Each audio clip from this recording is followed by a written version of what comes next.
Welcome to Redesigning the Dharma, and I'm your host, Adrian Baker. Today, I'm excited to be speaking with one of my teachers, Vince Horn. Vince is part of a new generation of teachers bringing Dharma, meditation, and mindfulness to life in the 21st century. A computer engineering dropout turned full-time contemplative, Vince spent his 20s co-founding the groundbreaking Buddhist Geeks podcast, while simultaneously doing a full year in total of silent retreat practice. Vincent began teaching in 2010 and has since been authorized in both the Pragmatic Dharma lineage of Kenneth Folk and by Trudy Goodman, guiding teacher of Inside LA, and Jack Kornfield of Spirit Rock Meditation Center. Vince has been called a power player of the mindfulness movement by Wired magazine and was featured in Wired UK's Smart List, 50 People Who Will Change the World. He currently lives in the Blue Ridge Mountains outside of Asheville, North Carolina, with his partner Emily Horn and their son Xander. And here's my conversation with Vince Horn. Well, Vince, thank you very much for making the time to talk on this first episode of Redesigning the Dharma. It's exciting. I love the theme. You're absolutely the person who I wanted to have on as my first guest because you're definitely a very integral part of my sort of own exploration into this question. Because I feel like that's been a big part of Buddhist Geeks. So I guess I'll say a little bit just briefly of what I imagine this concept of redesigning the Dharma to me. And then I'd love to just sort of throw it over to you and hear your thoughts on it and how it's evolved, So sort of the premise for the idea was that the Dharma is something that's never been static or fixed. It's always adapted to whatever culture that it's gone to.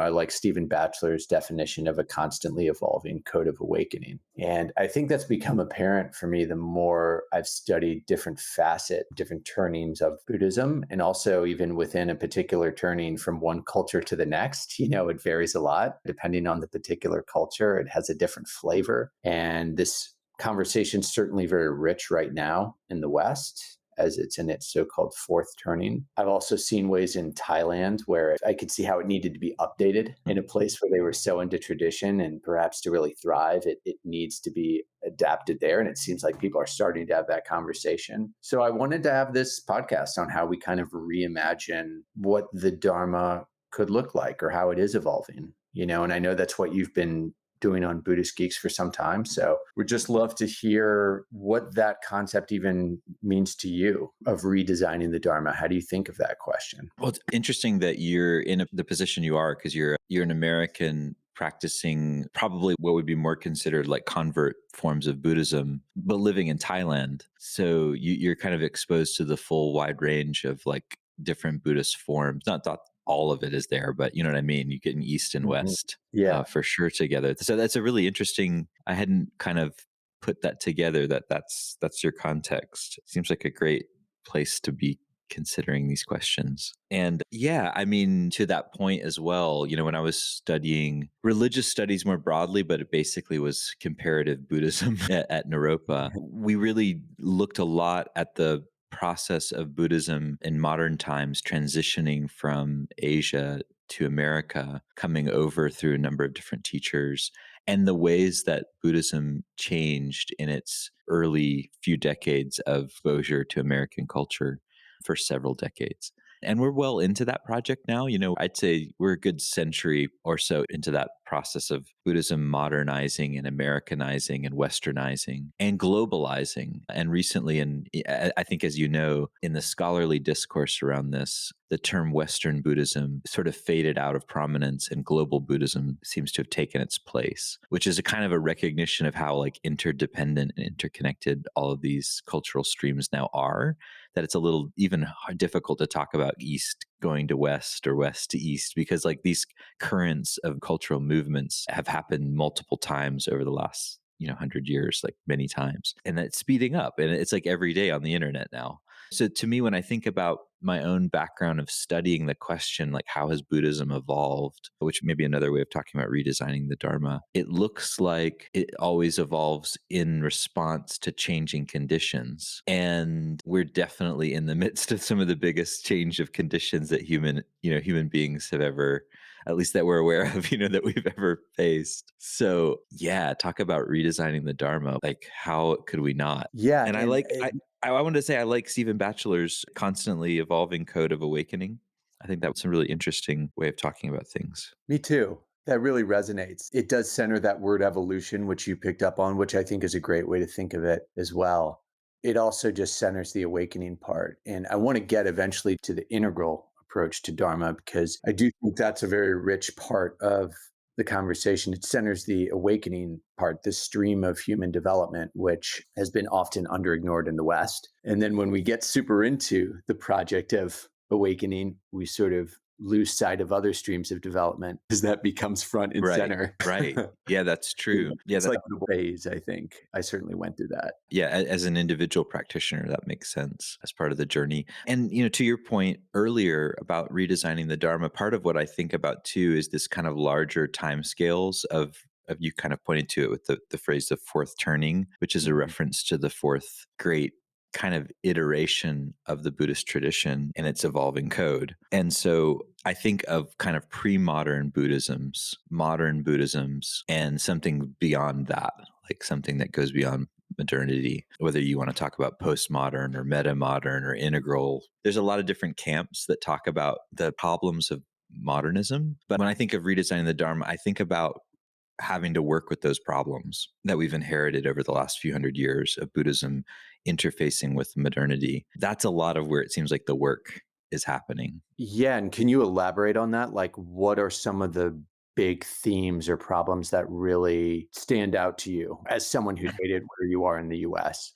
I mean, the big one that no one can ignore at this point is the ecological crisis, climate crisis, because no one's left out of that. And we all have to either justify our position toward not acting more radically, or we just are like trying to figure it out, and we're all doing that. And I think that's one of the main things that I look at is the climate crisis. But there's a lot more because modernity gave rise to the climate crisis through industrialization, and through pulling up all of these hydrocarbons that were buried and burning them and putting them in the atmosphere. So modernity is the underlying cause of why we're here, but we don't know how we got here and we don't know how to get out of here. We don't know how to stop this, really, I don't think. Maybe some people do in small scales, right? And maybe humans have known how to live in harmony with nature in many examples throughout history, but we don't know how to do it at scale in a global integrated way to support several billion people. So how does everyone get their basic needs met across the world while at the same time centering life and the processes of life that even enable us to do that as part of the larger design scape?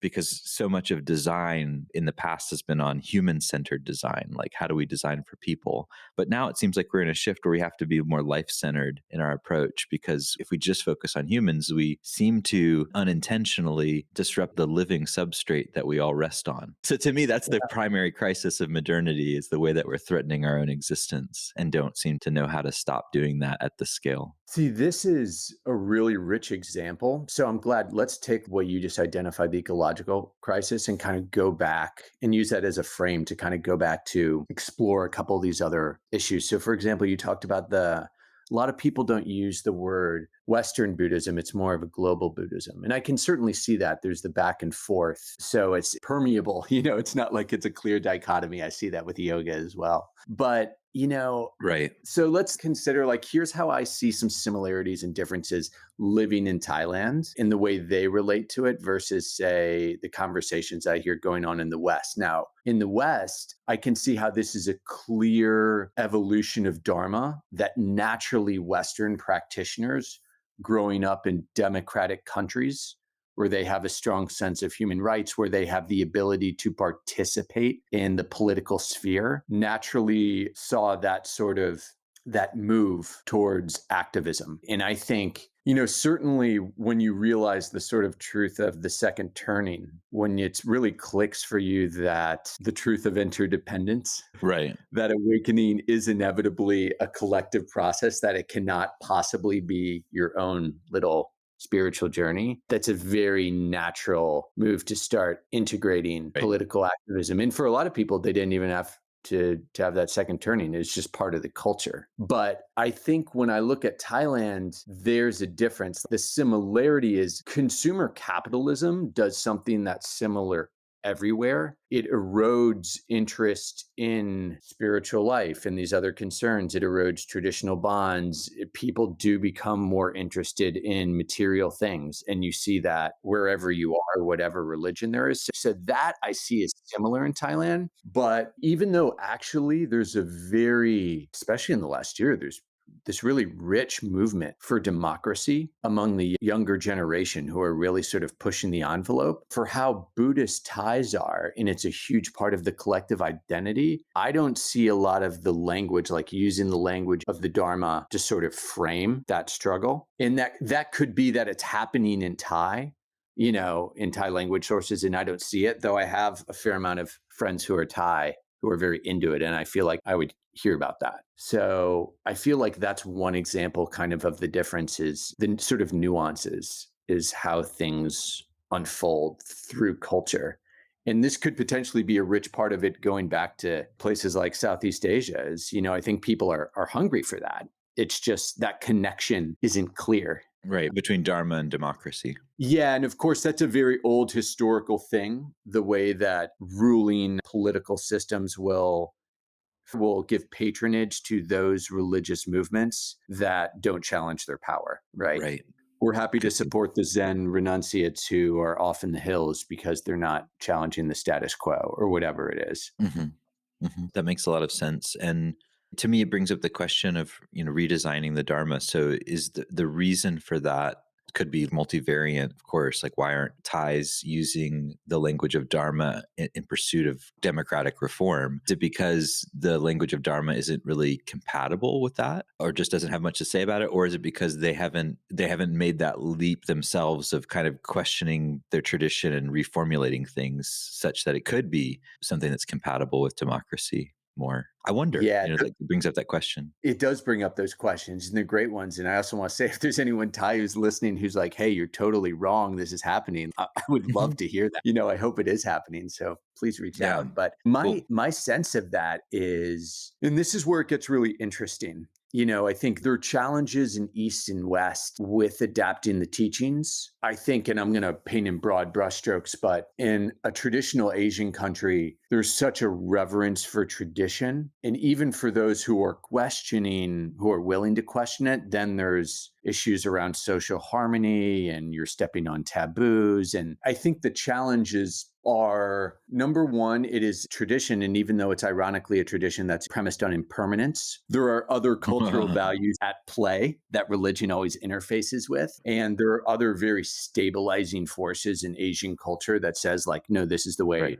things are. Like Confucianism and Exactly. This is the way things are. And also remember the big thing in, Theravada Buddhism. And actually, this is my most recent blog post I just published, or I'm about to just publish it today. A challenge, I think, for early Theravada, I think each turning has their own advantages. I think one reason Theravada has become very popular easily in the West is that, unlike, say, Tibetan Buddhism, it doesn't have all these trappings of religion from a Western perspective. So it can fit with this kind of Western narrative. It's rational. It's scientific. It doesn't have, and I know you've had Eric Braun on your podcast, The Birth of Insight, who's written about this really well.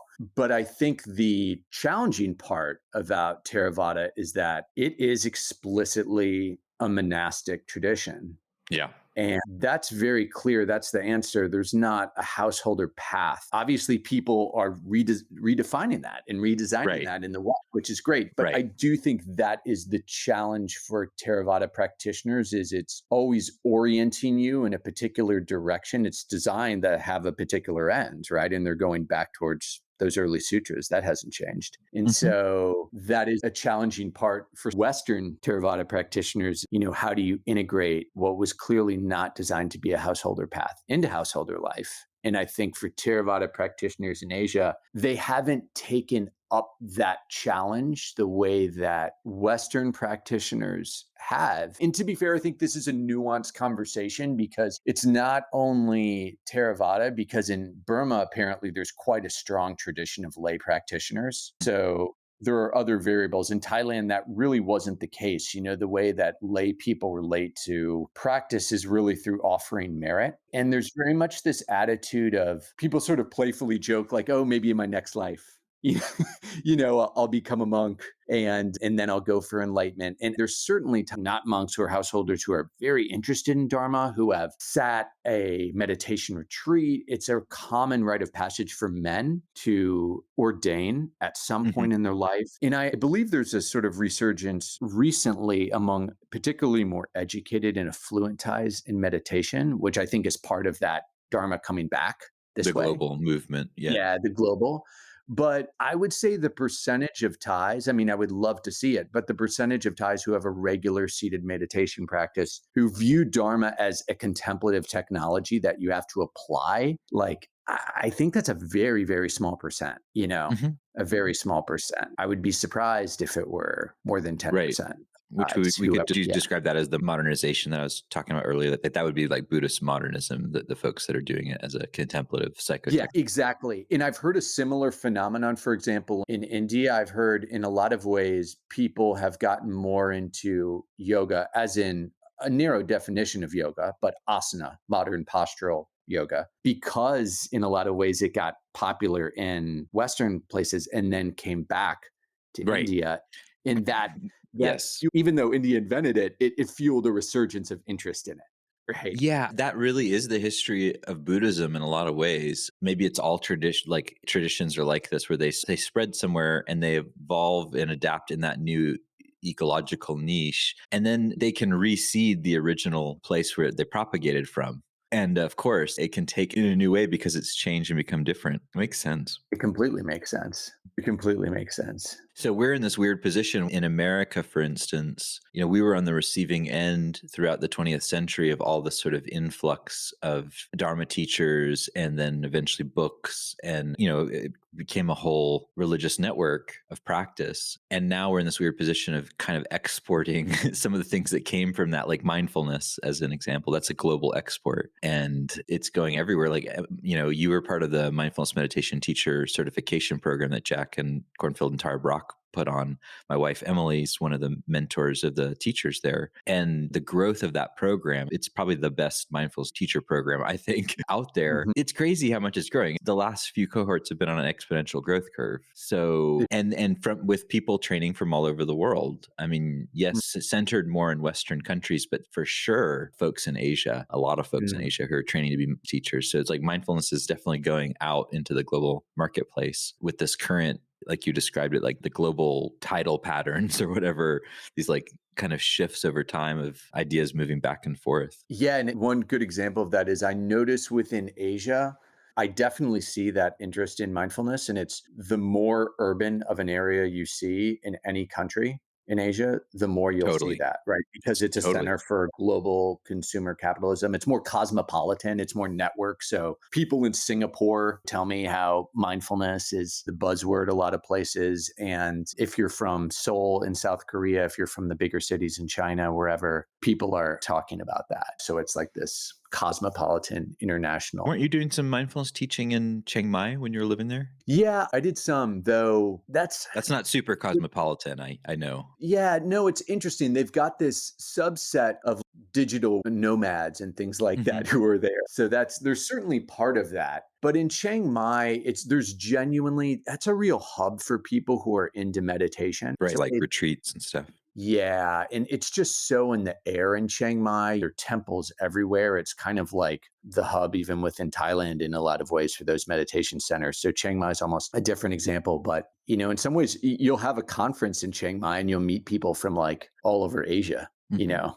And so you will hear people who are into this. So yeah, there's certainly truth to that. It's cool to hear the program's growing so much, and I'm not surprised. It's meeting an important need. I think the interesting question that I'd love to see, and I stay in touch with people from my cohort, the two in particular from Australia. I'd love to reach out from the other folks from Asia who are sort of sprinkled in Korea and China and elsewhere to see the extent to which there is kind of engagement with these other questions of the ecological crisis, for example. Yeah, I see, in that world, I've kind of got a special view into it because of Emily's engagement and because I just know a lot of the folks in the mindfulness world and, I know Jack and Tara. So from where I'm sitting, they're really addressing a lot of multicultural issues right now. Their community, I think that's become kind of forefronted. I would say like interconnected with that is the ecological crisis, but it doesn't seem like it's as forefronted as currently as social justice and racial. Well, again, social justice is hard to talk about without talking about climate. But of course, people can emphasize certain of these interlocking things. Even if you have a view that they're all connected, you can still emphasize certain things. So I think social justice and racial justice in particular, it has more of a focus in that community from what I can tell. But of course, mindfulness is much bigger than that particular community of people, basically teaching mindfulness teachers. So, larger, bigger scale, I think it's not as big a part of the conversation. It's really much more mindfulness as something that's compatible with the modern world and compatible with capitalism, compatible with your work, and, bringing it in, having mindfulness meditation breathing rooms in your, big offices. Like it's very much kind of being integrated with mainstream global culture. Totally. And I actually think that is, again, another really rich example of kind of like how to view by that, I mean, the diversity, equity, inclusion, racial justice piece, which I definitely would agree. That's my impression. That's forefront in the US. And I think it's an interesting example of how we can view this in a way like it is global capitalism. It is an export. That course, it's an export to other parts of the world, right? That was made in America. And I think there's an interesting creative mindfulness made in America. But here's the interesting thing is it's the racial justice, diversity, equity, inclusion piece. I think it's a wonderful example of how people are taking the Dharma and they're applying it in a way that's relevant for a particular context. And when I look at the conversation, you can view even within America, like the way that conversation unfolds at Spirit Rock in the Bay Area, even to its sister organization, IMS, there's a different tone in some of the statements I feel I've read about particular things. And that's totally logical because these are different subcultures, right? Mm-hmm. And on a larger scale, how I've seen that play out is this was very forefront because Trump had gotten elected at the beginning of our training. And on the one hand, it made total sense in terms of adapting it. On the other hand, I think the challenge is how you, if the program is global, how you kind of include those other voices.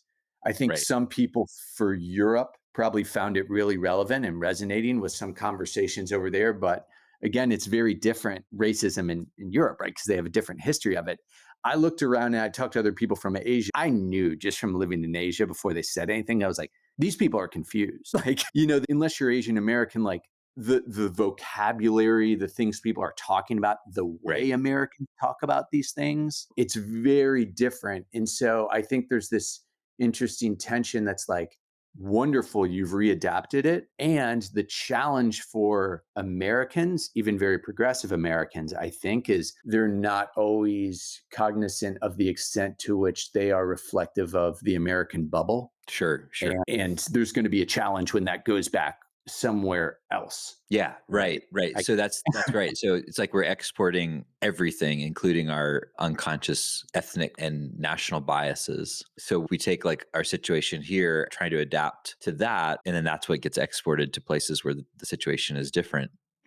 Yeah, of course, it makes sense. And then that's now you've got to bootleg that, and remix it so it works, right? Yes. Or and not. be aware of the ways in which the mind's already gotten locked down in this idea of, as the mind tends to do, okay, like this is how it should be. Yeah. Right? Justice looks like, or Dharma looks like, or Yes. Something you said too about like, this is the Dharma, moving and adapting. To me, I would kind of also make some verbal distinctions here between Dharma, meditation, and mindfulness. And I know you saw like a little slide I shared recently on this. I think it's useful to kind of distinguish, like to me, mindfulness isn't strictly speaking Dharma. Yeah. I can see a case being made for it. And Jon Kabat-Zinn, one of the most important popularizers of mindfulness, actually in many quoted places does say this, that he thinks mindfulness is Dharma. But I think what he's pointing to is kind of the sort of more of centralized truth aspect of what mindfulness practice can reveal that Dharma is also interested in. But to me, it's a very modern narrative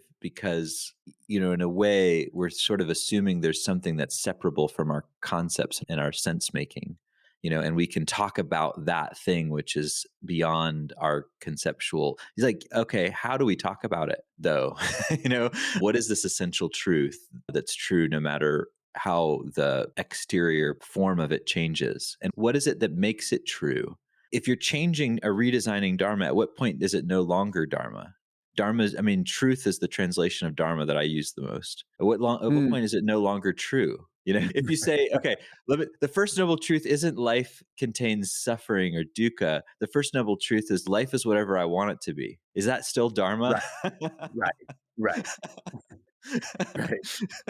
So there's some point at which, we have to at what point is Dharma no longer Dharma? I think, to me, that the core template of Dharma is this focus on the eightfold path, the three trainings, training in morality or ethics, in concentration or meditation, and in insight or wisdom. Those are the kind of three core patterns. Like, if you're doing those three things together, you're on a Dharma path. And to me, it's like mindfulness practitioners aren't necessarily engaging with ethical or moral questions, nor do they see the practice in a liberatory context. I'd say most That one is practitioners the don't. key. Sorry to jump in. I just think you No, nailed it. Yeah. I think that last one is the key, is the goal. The goal is not explicitly liberation, which is right. why we're doing this. I mean, I do like the term awakening.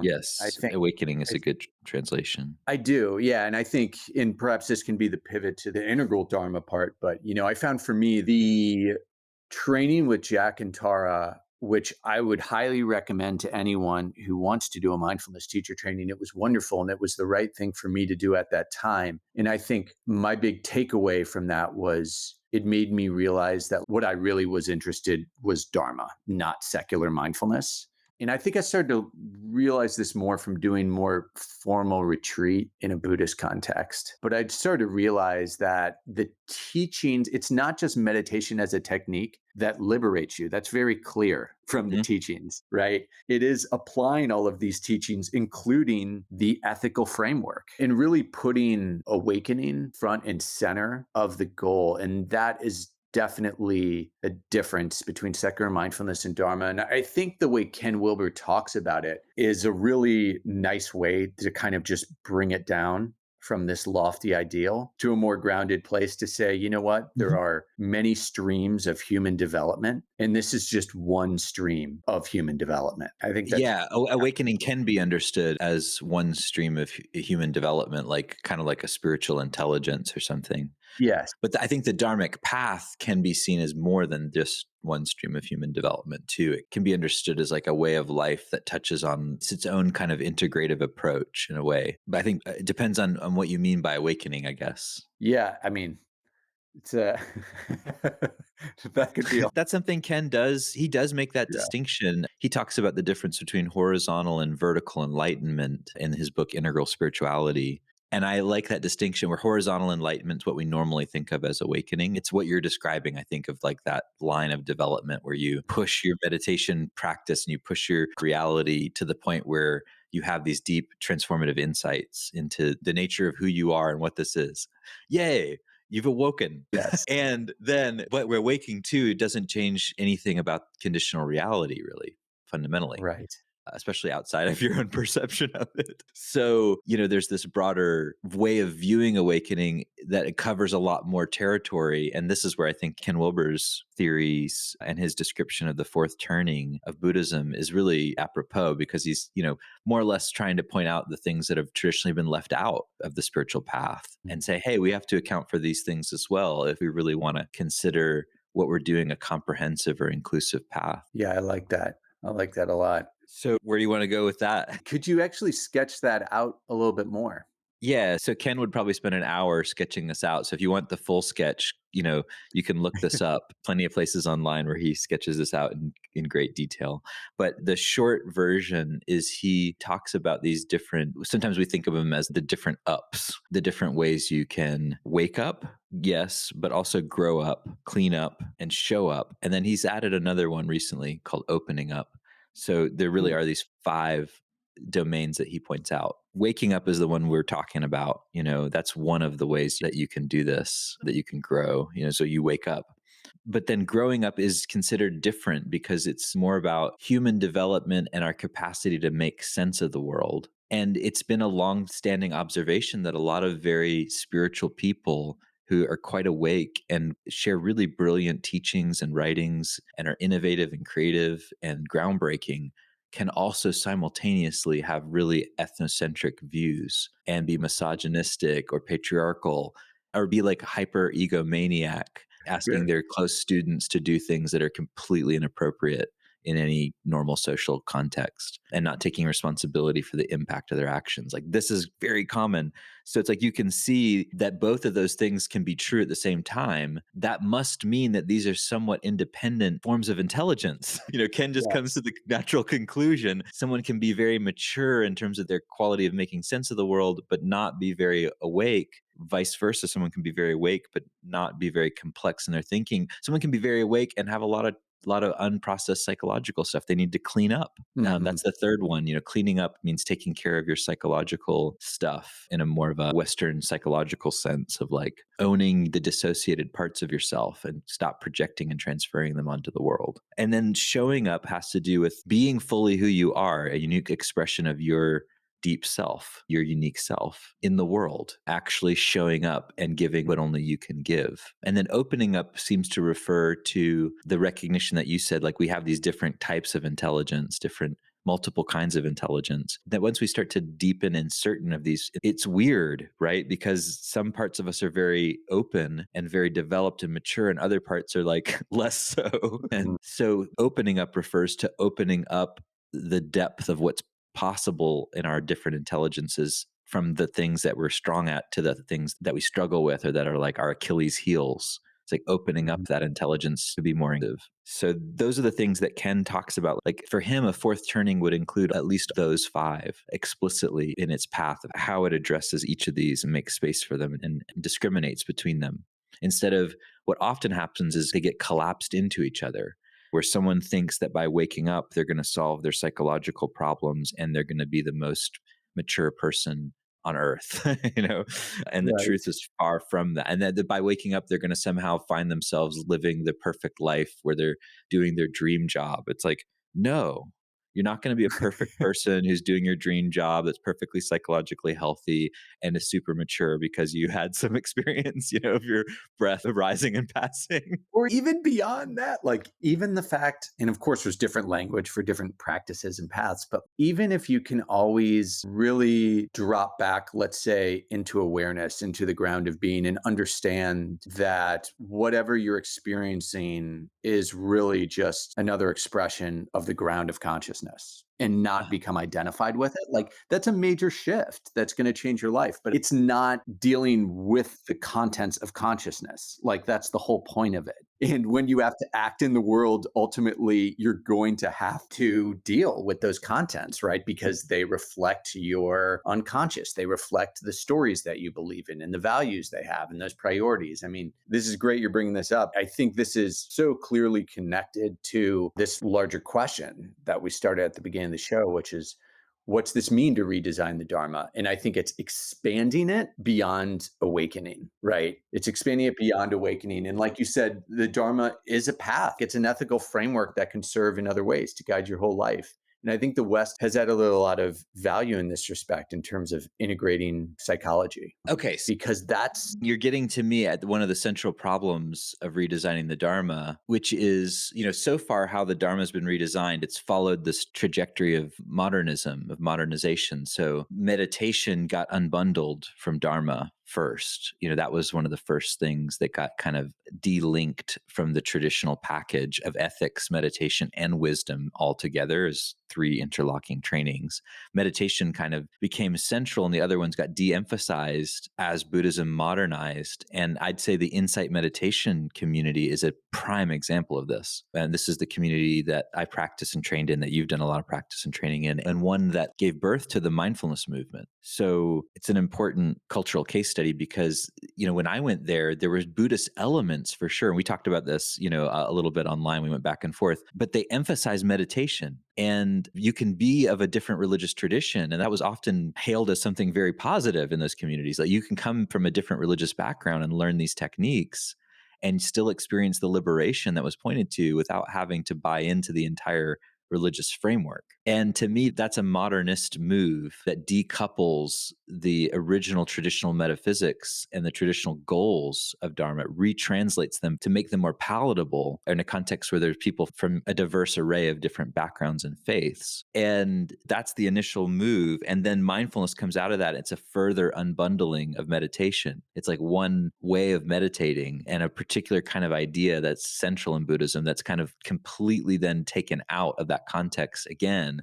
And now it can become integrated with a bunch of other things. That's cool. That's part of redesigning the Dharma, is following that trend of the atomization of the different elements of traditional Dharma and then the reconfiguration of those elements with other things. But to me, there's another move that we can make. Instead of like, okay, how do I combine mindfulness with something new? Or how do I bring meditation into yet a new context or create a new way of meditating? It's like, okay, how can we reconceive of the original framework of Dharma, of ethics, meditation, and wisdom together, those trainings, and say, okay, like maybe we don't have to keep the original bundles intact. We can't even, they are already, but how could we reconceive of them now, given the access we have to so many different practices, different fields of knowledge? Maybe what are the things that we're missing in these traditional dharmas, which we started to talk about? And could we actually bring those into our training in ethics, meditation, and wisdom? To me, that's another direction that I'm personally more interested in with redesigning the Dharma. There is an integrity of the original model of the three trainings. That if you honor the integrity of that and have that be the basis, I think it can create like a nice meta structure that you can build workable dharmas out of. I like that. Can you, because clearly you've given the matter a lot of thought, like, can you sort of elaborate on that a bit more and just sort of sketch out what you think that could look like? I mean, the only example, well, there's a lot of examples if you look around and to see how people are in different communities and practitioners and teachers are trying to do this. The best example I have is of Buddhist Geeks, which is the project that I'm most involved in doing this. And for us, if you look at ethics, meditation, and wisdom, like we've reconsidered what these things look like and how to practice them as a community in a variety of ways. So like I'll take meditation. That's in some ways the most easy to talk about because it's so obvious. But with meditation, we've really focused on social meditation, reconceiving meditation as something that you do individually by yourself in silence to something that you do out loud together with other people. And it's a shift in thinking about who we are. Are we these individuals on an individual journey of meditation, or are we nodes of the human network that's embedded in this larger biological ecosystem? And we are made up by all of that. And that meditation is kind of a practice of learning how it is, like figuring out how that really works, that interdependence. To me, that's one way of translating Dharma, this part of the Dharmic package, meditation training, for this time and age, for the internet age. And with respect to ethics, we live in the digital world. So everything that we share through Buddhist Geeks, like teaching material or recordings or talks or books or whatever, any kind of artifacts that come out of our activities that we want to share back with the world, we share those with a Creative Commons open source style license, a free cultural work is what it's called. And that means anyone can modify, adapt, or remix it. There's essentially permissionless innovation with all the material we create. Anyone can take it and use it. And that to me is an updating of the ethics of how we operate. That's part of the change or the evolution of ethics in the digital age. Make things open, make it so that people don't have to ask permission to like use what you've developed. I think that's really valuable because it lets us collectively respond more quickly to the broad scale global challenges we face. If people don't have to like go pay $10,000 to get certified to use your techniques, they can just do it. Absolutely. And I see, go ahead. Go ahead. I could go on, but like those are examples to me of how we're thinking about how ethics, meditation, and wisdom, how we need to think about those things differently for the time that we're in. And a lot of that it's mediated by the internet and how the internet has changed pretty much every aspect of life, self, whatever. Media. Yeah, completely. As you were talking, it brought up a couple other examples where I see this happening in a really rich way. And I think this is, again, it points back to the strength of the Dharma, which is, first of all, religion is never separate from culture. Any religion, I think any religious studies 101 class would Right. emphasize that. I think it's particularly, this is the strength of Dharma, is that there's an essence there. It's so easy to adapt. It doesn't lend itself as easy to dogma. I'm not saying there isn't dogma in Buddhism at all, but it's less prone to it for a number of reasons. And I think, for example, with ethics, the fact that it's deliberately very open, the essence is really on non-harming. And so it leaves it very open to interpretation. So, for example, you hear this debate going on right now, even not just from a modern to a pre-modern versions of Buddhism, but within the West, you will hear people debating, even within the same community, about the fifth precept and are psychedelics an intoxicant that's not appropriate, or no, actually. I'm so tired of that one. Yeah, but you're right. But That is one of the debate. and I throw it out there because honestly, you and I are immersed in it, but many people aren't really aware of it. I think in Asia, like for example, my friends in Thailand, that's not a heated debate. They're pro But shrooms like there, I imagine. very, very. And sexuality is another one. Right. It's the essence is on non-harming, and that's very open to interpretation. But again, attitudes towards sexuality and like what is appropriate or not appropriate, of course, it's a very individual matter, but general norms around that vary a great deal by culture. So it makes a lot of sense that different cultures within a country and between countries are going to have to interpret that in different ways. But I think we could all agree on the essence of that being on non-harming is just a really great foundation that then gives practitioners freedom to adapt it in a culturally appropriate way. Yeah, that makes sense to me. And at the same time, there's a kind of a tension that comes up for me in this conversation between the personal and collective levels of this or views on this, because what kind of you're describing in a way is like a personal approach to ethics, like your personal morality and adapting it into your culture. And that makes sense to me. Or the way that Like, groups flesh that out. yeah, Like, and groups will flesh that out, yeah, in different ways. So one of the tensions that can come up though is like, okay, so we have this sort of this personal liberatory ethics, and it's great. It leads to some profound freedom, and we want to share that, and it's good, and it's appropriately adapted to the culture. We have normal language to use. We can see actually the language we've used for a long time has this wisdom already embedded in it. It's like this wisdom transcends culture too, in some ways. But it always takes the form of a particular cultural expression. But the rub for me in that personal liberative ethics is like, take the early Buddhist culture as an example of this. They had that and they completely dropped out of their society in order to pursue that. They actually had to make this kind of move of dropping out of society, of the caste system in India, in order to make this liberative move and then teach this profound radical path of individual liberation. But, we're in a situation now where we see that we participate without even intentionally doing so.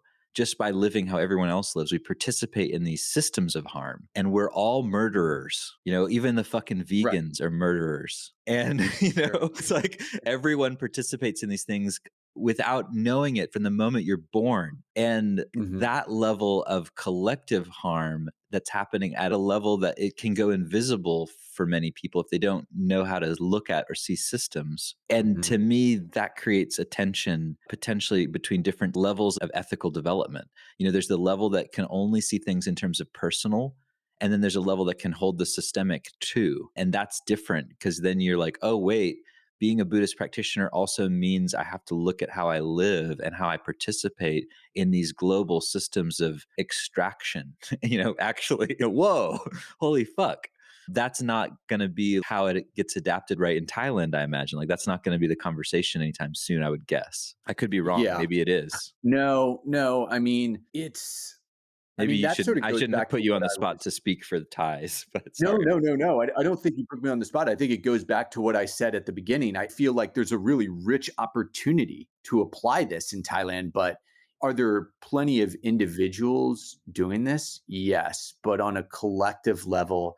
For example, the level of consciousness around things like for workers' rights, what's happening in the supply chain of products we buy, like to say nothing of how Dharma is getting applied to help us think about these things. There's just a very, very low level of awareness around that. And I think there are multiple reasons for that. I think part of the reason the awareness is more elevated in the West is they're much further into the journey of capitalism, right? So Can they've you been say more? thinking about these things. Yeah. Yeah, I just think because capitalism in the West has now been happening for well over a century, they're in a much more developed, mature phase of it where they're seeing a lot of the problems, right? Right. And they're different problems that come at different stages of development. So in Thailand, it's still very much, and in a lot of Asia, the pollution in the air is horrific. Like, I mean, as you need to be thinking about carbon, but like it's Right. if the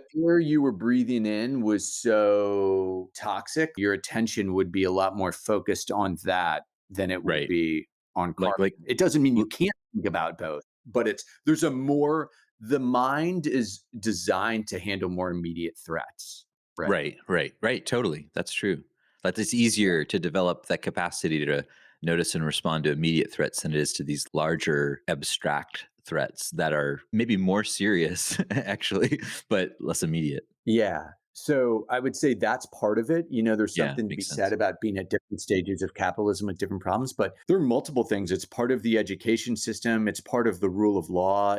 Right. It's the culture. People aren't used to questioning authority in a really basic way. The government has control over the education system that deliberately obscures, which they should question. Adrian, I do think just for the super philosophical, nerdy people who are listening to this and are like, Yeah. wait a second, are you saying that people in the West, in more developed countries, are more developed than people who aren't? And I think in a way, yes, we're saying that, but to me, it's held within a context that recognizes that, again, there are multiple lines of development. And just because someone is really developed cognitively, or like you have a culture of people who have a really good education system, lots of opportunities to do that, so they do, that doesn't mean that we've got all of our shit together. I mean, look at America, Jesus. It's like brilliance and scary ass shit. Every day I think about my son going to school. Like, are there going to be guns? And like, what is going on here? Why are we so Yeah. dysfunctional? And yet we're so developed also. Well, yeah, just because you're developed in some ways doesn't mean you're integrated, and doesn't mean you're like, have grounded your insights. So to me, I don't Yeah. see it as like we're inherently better that we have an awareness of like how we're fucking up the ecology. It's like, no, we're still struggling to figure out how to even coexist in America with our neighbors and our family members right now. We've barely got that shit together, and we're simultaneously aware of this, some of us, not everyone, but it's like, it's complex, I guess, is all I'm trying to say. And I don't want our conversation to come across as this simplistic notion of like we're more developed. It's not that simplistic colonialist bullshit. It's much more complicated than that. But there is a gap in awareness between some cultures, Yeah. communities, and others in terms of these larger global issues. And to me, it's like, yeah, redesigning the Dharma, always, the question of how to do that has to take into account the audience. Who is it being redesigned for? And if people aren't thinking globally yet or at systems levels, the only reason to include that would be as a way to help prompt someone's development. And actually, Ken Wilber's work does point to this, integral spirituality, which I mentioned. He talks about religion as having the potential to serve as a great conveyor belt for development. That actually you could imagine entering into a religious structure or system and there being an intentional design built in of actually bringing you through and dumping you off at the right place instead of just like leaving you hanging, completely disillusioned. It's like, oh no, actually you can find another version of Buddhism that actually fits where you are now and that helps you kind of continue to grow and evolve as a person. I like that idea. I don't know how to operationalize that, but it's an interesting concept. Mm-hmm. We try to do that to some degree with Buddhist geeks, seeing that our audience isn't just one group of people, it's multiple people with different ways of looking and different backgrounds. So you said a few great things there, Vince. I really appreciate, first of all, the way you pointed that out and wanted to draw that potential issue, what we're not saying to anyone in our audience, and I think on my end, the most obvious piece of evidence for the fact I certainly don't think it's better in the West is I choose to live in Thailand. You're not There's a in reason exile. no, there's a reason I choose to live there. And it's interesting to even think that it's almost in some ways like it's something that people in the West might assume maybe because they equate things like technological material progress with like overall this is better, but that's just one facet of it. Like clearly Right. people in all parts of the world yearn for that material and technological progress. It's clear, right? Other people do Yes. want that, Yes. right? That's obvious. It's obvious to those people. Sometimes it's not obvious to people in America, like in really like developed places. They It's don't not. actually realize that, or somehow, I don't know, it goes overlooked. It does. It definitely does. And I mean, there's things about material progress. It's easy to dismiss it on macro level, but it's Yeah. also on a practical level in terms of economic development. It's sending your kid to a better school. It's better healthcare for your kids. Better water, It's really safety. foundational stuff. Yeah. Yeah. Yeah. It's like everything But around like your life and like how well you're able to live and how safely you're able to do that. totally. And you know what? Like, yeah, you like watching things on like a nice big TV screen on Netflix. Like, it turns out when other people get a taste of that, they like it too. Yeah.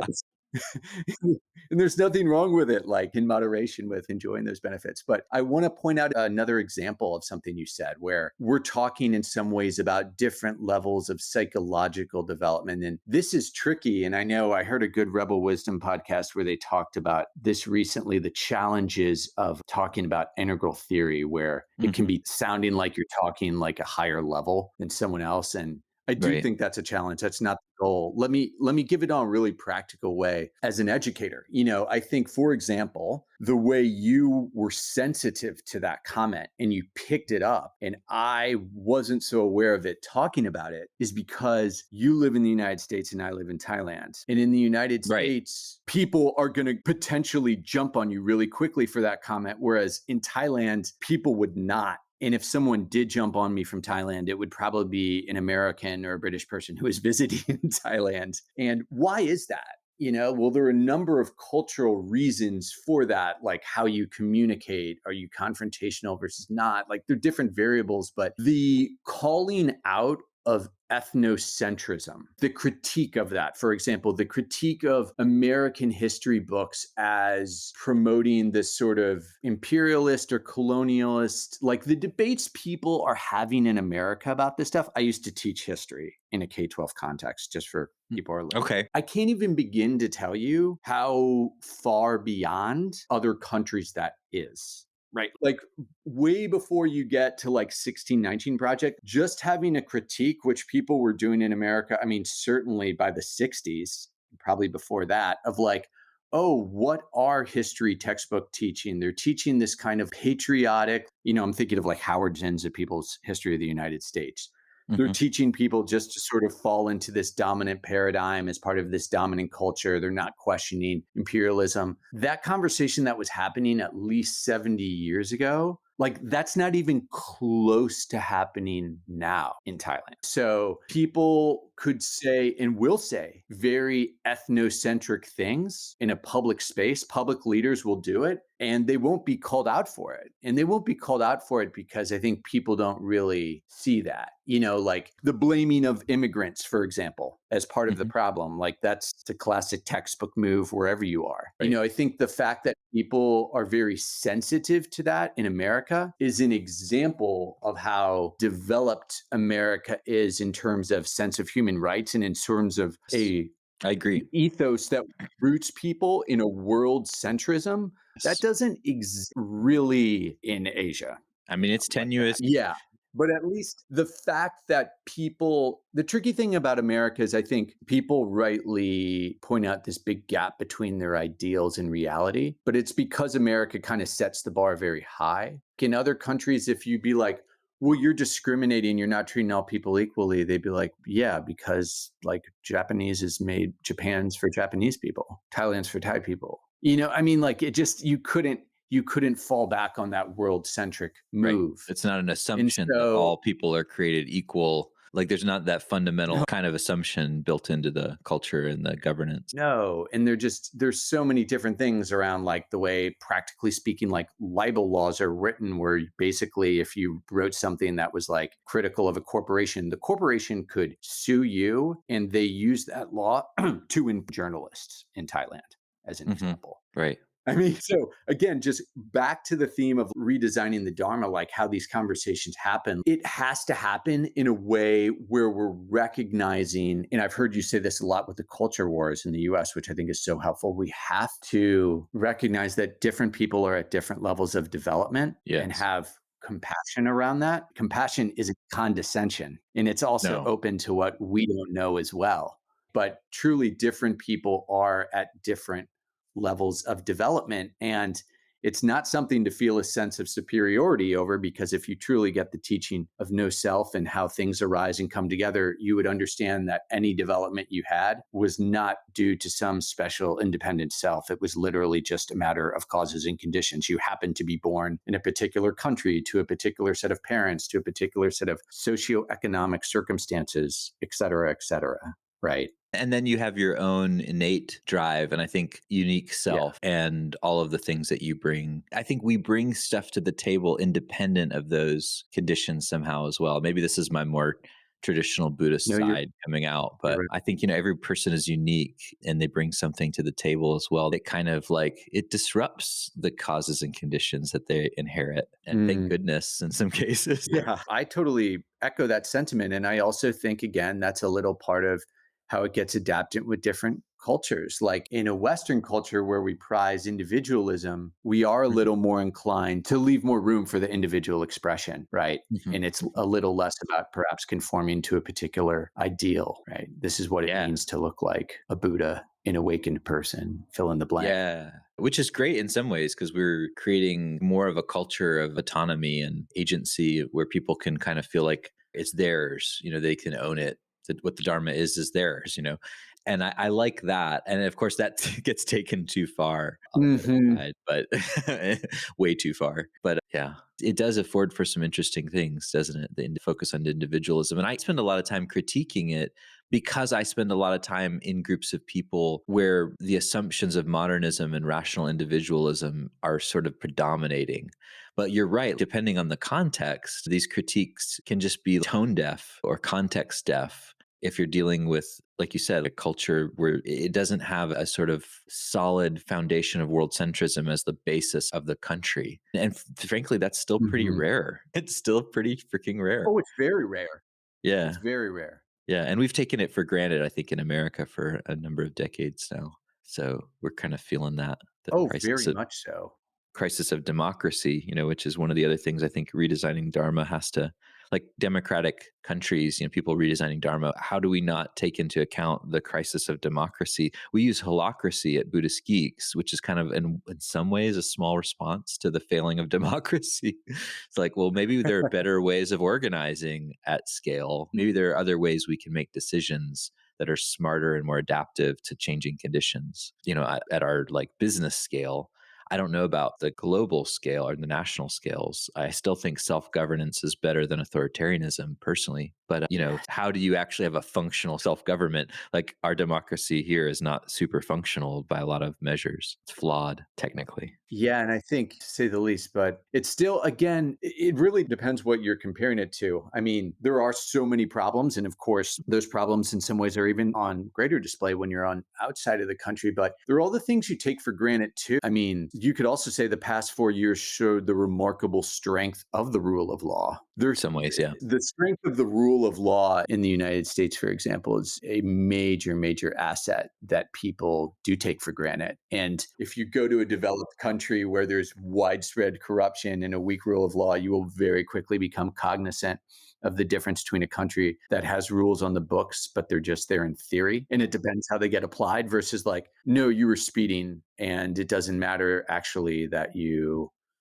Right. a job at a nice bank or whatever, like you're still going to have to pay the ticket. Right. There's yes, there different rules are applied differently. I'm not saying that everyone's treated equally under the law, but it's all relative. The difference in terms of how that happened is really extreme versus other Yeah. countries. But Yeah. Yeah. I That's want to come important. back to a point on the redesigning the Dharma theme that you mentioned about holacracy, because I think it's another wonderful example of how culture has to contend with how to apply the Dharma. So in the West and in America in particular, because there's a lot of variation within Western countries. I mean, European countries, there's a great amount of diversity there. America in particular is a very it's very anti-hierarchical. It's very skeptical of authority. And so I think this is a really important thing to contend with for a lot of Dharma practitioners, and it Right. looks different depending on what kind of Dharma you're practicing. But I think the whole notion of practicing Dharma, but not having someone who's up on the pedestal in this authority figure is extremely unconventional in the larger history of Buddhism. I mean, that's a very, very recent phenomenon. And it's not a surprise that it came in the West. In Asia still today, even in somewhere like Theravada Buddhism, where you don't have the guru, I mean, monks are very much revered and they're very much other, you're very conscious of if a monk is on public transportation, you do not touch them. So they're very much up on a pedestal. And I think this is Don't touch the very monks. interesting. Don't touch them. Don't make contact with them. Women aren't even supposed to be in the presence of them in certain contexts. Alone. You want to be alone with a monk. Certainly not alone. And there's certain temples women can't go into. But I think it's really cool the way you're piloting holacracy. Maybe you can define that for people who aren't familiar with that term. Yeah, holacracy was developed by a software engineer named Brian Robertson, and he essentially was running into a lot of the classic problems at his software development company that most organizations do, which is like, how do you run this autocracy? It's like, yeah, we're so anti-authoritarian as Americans, but like corporations are autocracies, board run autocracies. And so there are all kinds of challenges that come up with top-down command and control style organizations. And that's kind of the default, unless you're like in really kind of cutting edge organizational theory. It's like the default is like, okay, I'm the boss. I tell people what to do. We have these different job positions, we hire for them, and we've got HR. There's this whole kind of system for modern organizational governance. And Brian knew, just as we later knew, that there's got to be a better way of organizing and making decisions together and harnessing the intelligence of the group. Because the problem with autocracy always is that the person or people at the top will always be missing some really important viewpoints and perspectives that really need to be integrated in order for the larger whole to be healthy and to evolve. So holacracy is a organizational system and set of practices for how to do things together as an organization, and also how to decide how we do things together, which is governance, and uses a process called integrative decision making in order to take tensions that anyone in the organization senses through the roles they're holding and be able to surface those tensions such that they're integrated back into the very structure of the organization, like how our policies, our roles, the accountabilities these different roles hold, the big picture kind of things of how we do what we do. And so in that sense, holacracy is a really interesting model for a sort of self-evolving organization. And yeah, for us, that is a lot more appealing. It's a consent-based model versus a consensus-based model. That was appealing to us because we saw a lot of alternative organizations, as I'm sure many have, who've spent time in nonprofit sector or like progressive communities, where people try to flatten the hierarchies and everyone has to agree to make a decision together. It takes forever to make a decision. Sometimes the organization will dissolve and die before the decision's able to be made. So, consent-based decision making is just saying, are there any objections to this idea? Like, can we try this? And if no one says, hey, that's going to actually cause harm right now if we do that, then you can move forward with it. It's consent-based. It's like, no objection. Okay, let's do it. So to me, is playing with a different set of assumptions about human beings and what they're capable of, maybe different developmental assumptions. Maybe this holacracy is really for people who already are able to be autonomous, I think, and who can make decisions for themselves.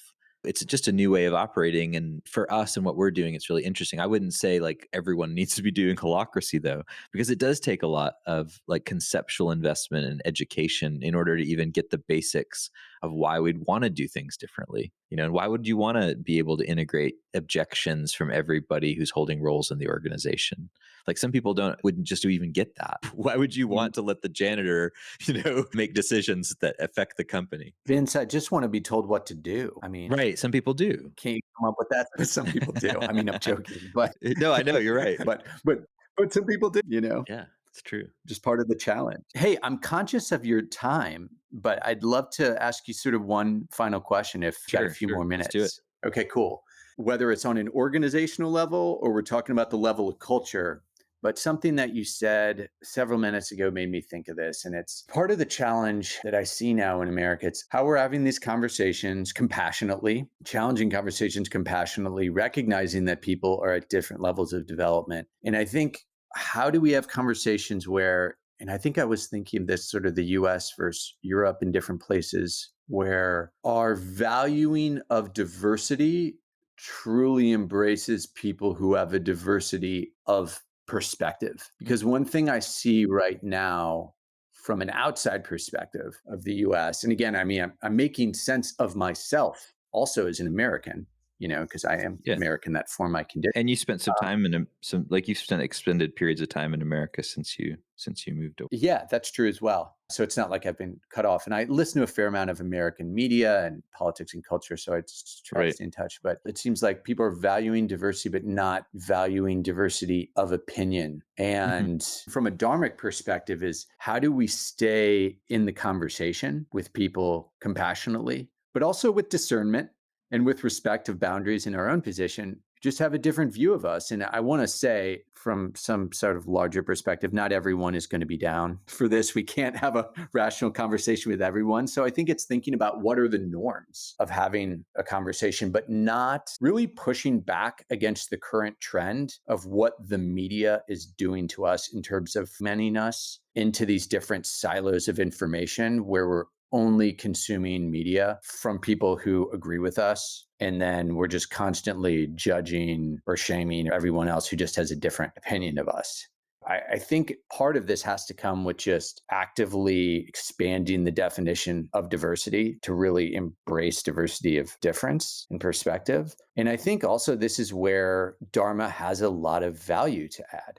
Integral theory has value to add with the different perspectives of development, and Dharma with coming back to some very basic principles. I really want to call out and give credit to Thais. I think Thai people collectively are really wonderful about modeling this kindness of speech, gentleness of speech, and compassion for different perspectives. So I'm wondering, because I've heard you talk about this, how you are sort of thinking about these challenges and practically having these conversations and trying to push things in a different way within the Buddhist Geeks community, with conversations you're having online. Yeah. And I think for me, the conversation about diversity, we talked about diversity, equity, inclusion, these things that come together, accessibility, all these things are part of the larger postmodern pluralistic conversation, of how Dharma and this sort of sentiment are coming together. And postmodernity is very much aware of and critiquing modernity and looking at these power structures and hierarchies and like the history of these things. And it's like, oh yeah, like you were saying earlier about the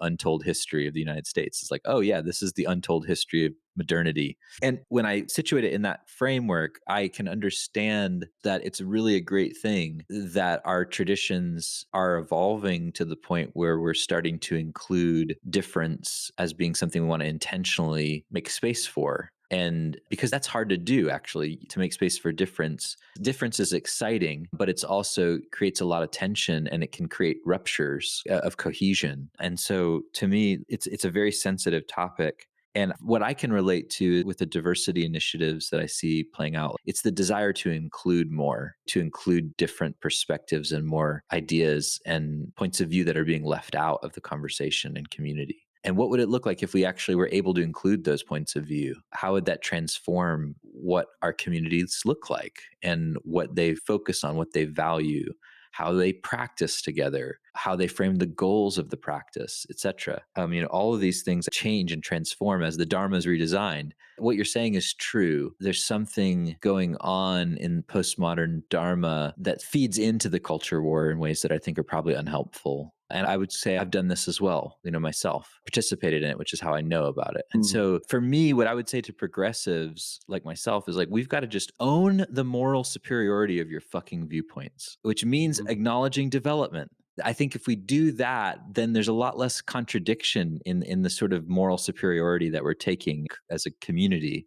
It's like, actually, we're holding views that are quite complex. We're holding systems level views along with individual views. And like, we're seeing that these two are separate levels that don't necessarily, everything is not happening on the individual level. It's not up to everyone what their life becomes. Like, we've grown up past that.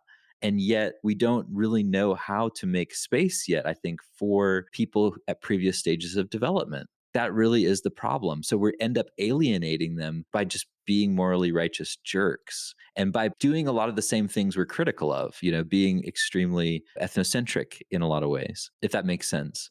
And being in groupish, it's like, oh, we're the people that know you should tolerate everyone. You all are just imbeciles. Right. Yeah, how to work with that tendency while also recognizing that we do need to include more to have more just and fair systems. Otherwise, the person's perspective doesn't get surfaced, the tension doesn't get acknowledged or recognized and integrated into the structure of society. For those people, they're living in hell. They're literally living in hell. I think part of the anger that fuels some of the culture war is rooted in a very just anger. Like, this is not okay. It's not okay that so many people are being trampled by the systems that we've constructed. It's not cool. But a lot of people aren't aware of it.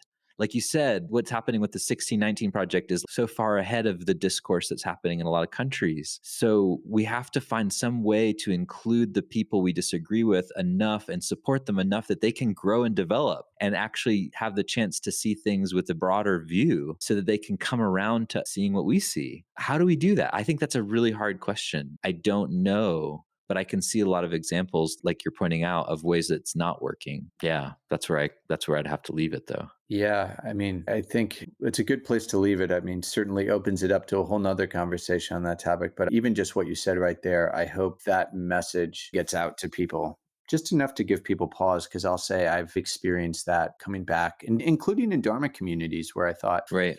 I've been out of this bubble for a while, so I can see things a little more vividly. And I often shared, I think, people's, maybe not, I don't want to pretend we had the totally same perspective or agenda, but I shared their quote unquote largely on the same team. But I thought maybe people's tactics, the way they were going about it, could be counterproductive. Right. And sometimes when people say that, they're just using that as an excuse to not investigate their own part in what's being criticized. And so I think it's tricky. It's tricky because there should be some amount of pushback and some amount of challenge that comes from progressive communities. Agreed. But when you're pushing against the wrong people or in the wrong way or offering a challenge that isn't going to be able to be met, that's where it seems like to be counterproductive. And I think a lot of that is a blind spot around development and taking for granted a lot of things that we've talked about. It's like a lot of the most noxious woke perspectives that I see are coming from people who are extraordinarily privileged, insulated in a tiny little micro hyper progressive bubble. And they're coming out of that with these really beautiful ideals and views. And they're just so far from reality that it's obnoxious. It's annoying. And it's like, pragmatism is important, people. We've got to be pragmatic. I would say it's a form of ethnocentrism, and it's very much something that I've noticed where people are concentrated in particular areas, like the Bay Area or something like that. On that note, there's someone who wrote a book for the culture wars, John McWhorter, who's a professor of linguistics, African-American professor who also writes for the New York Times. And he wrote this book, Woke Racism. And he was very clear. He's like, I'm writing this for white people. These are for woke white people. And he sort of went on to basically make a lot of the same points that you just made. I mean, it's not hard to see it if you look around in my corner. It's not if you're the outside world. of the bubble. It's not if you're outside of the bubble, like any bubble. But Vince, thank you so much for your time. This was a really fun and rich, and it was the freewheeling conversation that I hoped it would be. Well, welcome to episode 1. It's only going to get weirder from here. God, I hope so. Thank you so much, man. I really appreciate it. Yeah, my pleasure. All right, we'll be in touch.